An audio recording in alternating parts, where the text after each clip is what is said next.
നിങ്ങളുടെ ഇഷ്ട പരമ്പരകളുടെ മുഴുവൻ എപ്പിസോഡുകളും ടെലികാസ്റ്റിന് ശേഷം എക്സ്ക്ലൂസീവായി സൺ നെക്സ്റ്റ് ആപ്പിലൂടെ കാണൂ. ഇന്ത്യൻ ഉപഭോക്താക്കൾക്ക് മാത്രം സൗജന്യം. നിങ്ങൾ നോക്കണ്ട, എനിക്കെല്ലാം അറിയാം. ഡോക്ടറോട് ഞാൻ എല്ലാം ചോദിച്ചറിഞ്ഞു. ഇതിലൊന്നും ഒരു കാര്യമില്ല മോനെ. ഇന്ന് 10 പേരെ ടെസ്റ്റ് ചെയ്ത് നോക്കിയാ അതിൽ 2 പേർക്ക് ഇതുപോലെ എന്തെങ്കിലും അസുഖം കാണും. ആദ്യം ഞാനിത് അറിഞ്ഞിരുന്നെങ്കിൽ നിങ്ങളോട് ഈ വിവരം പറയരുതെന്ന് ഞാൻ ഡോക്ടറോട് പറഞ്ഞേനെ. നീ എത്ര നിസ്സാരമായിട്ടാ ജയ സംസാരിക്കുന്നത്. ഈ കരുതുന്നില്ല അപ്പുറത്തെ കാര്യങ്ങൾ. എന്താ, ഞാൻ മരിച്ചു പോകുന്നാണോ?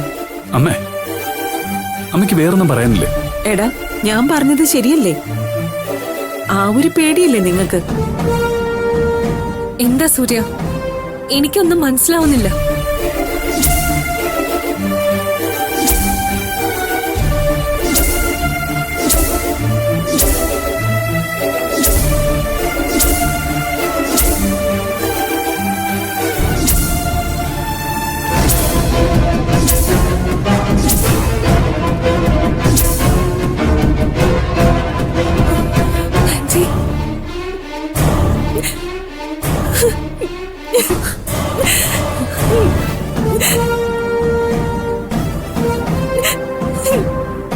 കണ്ടില്ലേ, ഇവളെ കൂടി നിങ്ങൾ കരയിപ്പിച്ചു. കരയാതെ, ഇതിലൊന്നും ഒരു കാര്യമില്ല. അമ്മയ്ക്കത് പറയാം. അച്ഛാ, വിദേശത്ത് കൊണ്ടുപോയിട്ടാണെങ്കിലും അമ്മയെ രക്ഷിച്ചേ പറ്റൂ.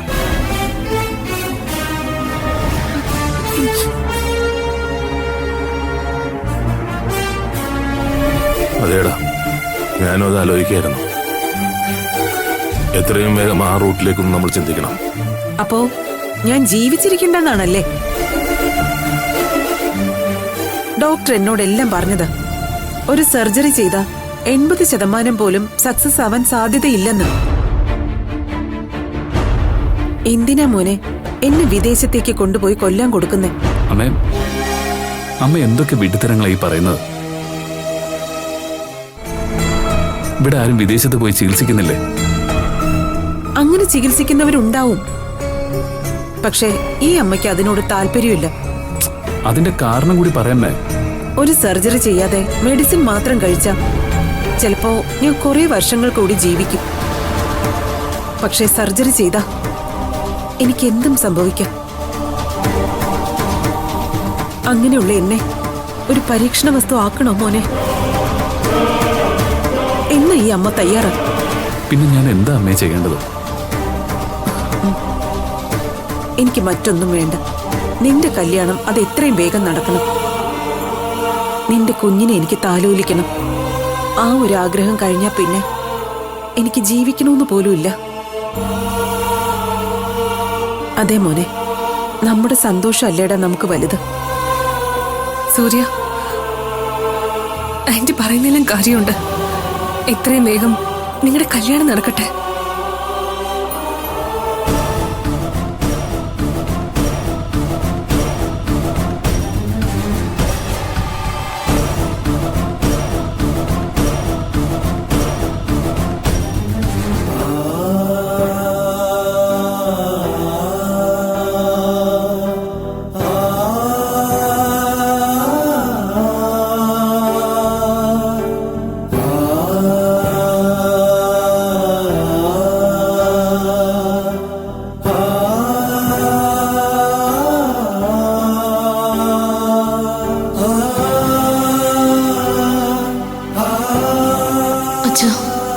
ഞാൻ എന്താ അച്ഛാ വേണ്ടത്? ആന്റിക്ക് ഇങ്ങനെ ഒരു അസുഖം ഞാൻ ഒരിക്കലും പ്രതീക്ഷിച്ചില്ല അച്ഛാ. ആന്റിയെ ഒന്ന് ആശ്വസിപ്പിക്കാൻ പോലും എനിക്ക് ആവുന്നില്ലല്ലോ അച്ഛാ.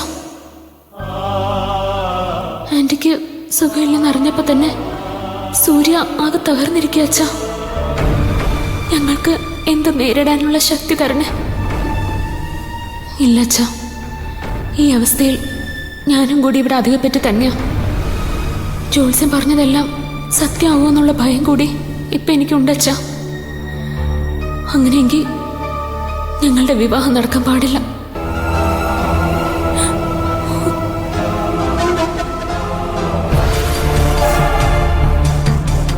ആന്റിയുടെ ഐഡിയ വർക്ക്ഔട്ട് ആയി കഴിഞ്ഞു. ഇനി ഒരു ഷോക്ക് ട്രീറ്റ്മെന്റ് കൂടി കൊടുത്താൽ ഭാവന പിന്നെ ഫ്ലാറ്റ് ആവും.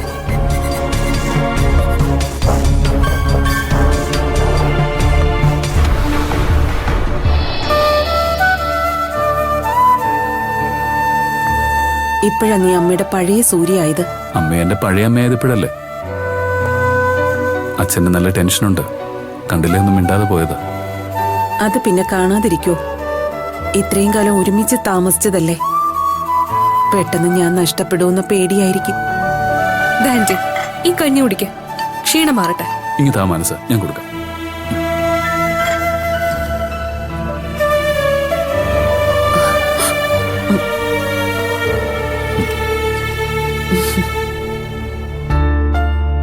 കുട്ടിക്കാലത്ത് ഞാൻ ഇവൻ എന്ത് കൊടുത്താലും ഒരു പങ്ക് ഇതുപോലെ എനിക്ക് തിരിച്ചു തരുമായിരുന്നു.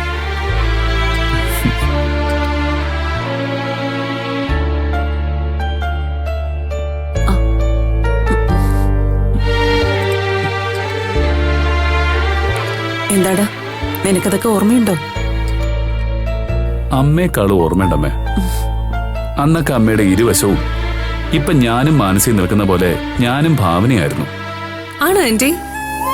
അതെ മോളെ. അപ്പോ നിനക്കെല്ലാം ഓർമ്മയുണ്ട്. ആ ഓർമ്മകളാണമ്മേ ഇന്നും എന്നോടൊപ്പം.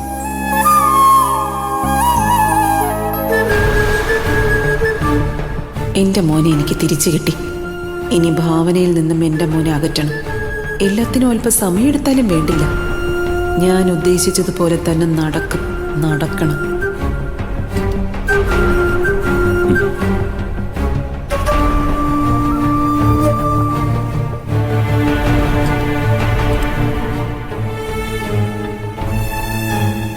അരുന്ധതി, നീ എന്താ ഇവിടെ വന്നിരിക്കുന്നേ? വെറുതെ ഇരുന്നതാ മായേച്ചി. നോക്ക്, സംഭവിക്കാനുള്ളതൊക്കെ സംഭവിച്ചു. ഇപ്പോ നീ ഈ വീട്ടിന്റെ മരുമകളാ, അത് മറക്കണ്ട. എന്നോട് ആരും മിണ്ടുന്നില്ല മായേച്ചി, അതാ ഞാൻ ഇവിടെ വന്നിരുന്നേ. അത് ശരി, നിന്നോടാരും മിണ്ടാത്തതല്ല, പുതുപ്പെണ്ണല്ലേ, അധികം ശല്യപ്പെടുത്തണ്ടാന്ന് കരുതിയിട്ടുണ്ടാവും.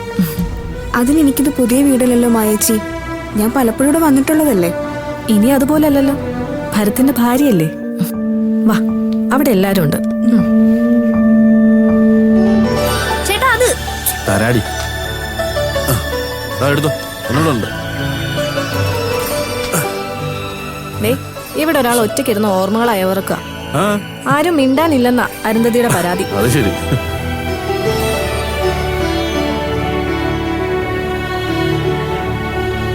അതെന്താ അരുന്ധതി, ഞങ്ങളെന്തിനാ നിന്നോട് മിണ്ടായിരിക്കുന്നത്?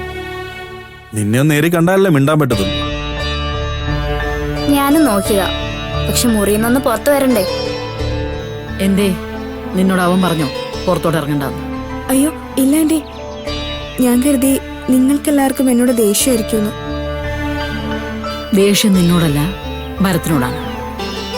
നീയും അത്ര മോശമൊന്നുമല്ലല്ലോ. ഇതിപ്പോ ഏതു നേരവും മുറിക്കാത്തേറി ഒറ്റയ്ക്കിരിക്കൊന്നും വേണ്ട. ശരി ആന്റി. സാർ എവിടെ പോയതാ, കണ്ടില്ലല്ലോ. ഒരു രജിസ്ട്രേഡ് കത്തുണ്ടെന്ന് പറഞ്ഞു പോയതാ ആന്റി. ഞാൻ വന്നോളൂ. ഭാവനേച്ചി വിളിക്കുന്നു. എടുക്ക്, നീ അത് സ്പീക്കറിലിട്.